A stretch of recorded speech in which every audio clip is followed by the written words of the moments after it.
Open থাকবে, পানি চলবে, চলমান পানি দেখবে ময়লা পানি দিয়ে ধুচ্ছে। পানি তো ফেল করে, ওইটাও ময়লা এটাও ময়লা, হয়ে গেল হয়ে গেল। আপনাদের এই সকল অনিয়মের কারণে আজকে আপনাদেরকে সতর্ক করে 20,000 টাকা জরিমানা করা হলো। এই যে মাছ মাংসের সাথে এটা রাখছেন কেন? এটা তো এখানে থাকার কথা ছিল না।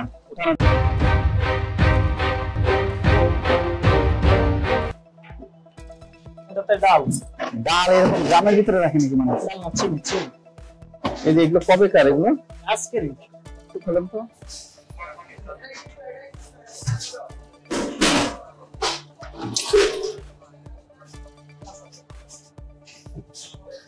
সব কাঁচা? জি। এগুলো কি এখন করছে? এগুলো এখন রান্না করা? এগুলো রেখে দিচ্ছেন কেন? দুনিয়ার স্যাঁতস্যাঁতে জায়গা এখানে। এই যে মাছ মাংসের সাথে এটা রাখছেন কেন? এটা তো এখানে থাকার কথা ছিল না। ওখানে তো এটা কাঁচা মাছ মাংস লাগলো। জি। এটা ডাল নাকি? জি। বিকালে কি বানাবে? কি জানো, পেঁয়াজ? না না, পেঁয়াজ না। তাহলে পাতলা ডালের জন্য এটার সাথে রাখেন কেন? মাছ মাংসের সাথে পানি টানি জমে গেছে, এগুলো পরিষ্কার করেন না কেন?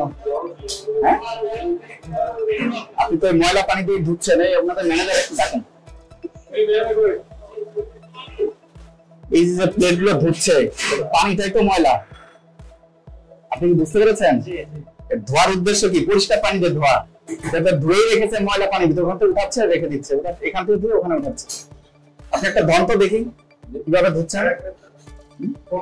এটা তো ওপেন থাকবে, পানি চলবে, চলমান পানি দেখবে ময়লা পানি দিয়ে ধুচ্ছে।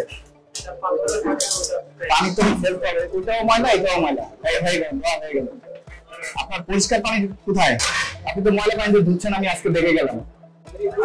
আপনারা কাস্টমারকে রসিদ দেন, দেখে একটু দেখান তো।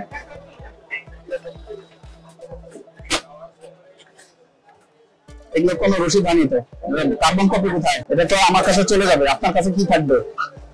কার্বন কপি রাখতে হবে, বুঝতে পেরেছেন? আর সবচেয়ে বড় অনিয়ম গুলো দেখলাম যে ওই যে ফ্রিজের ভিতরে কাঁচা জিনিসের সাথে রান্না করা জিনিস রেখেছেন, তার ওই যে প্লেট ধোয়া, এগুলো কিন্তু খুবই অস্বাস্থ্যকর অবস্থা আছে, তাই না?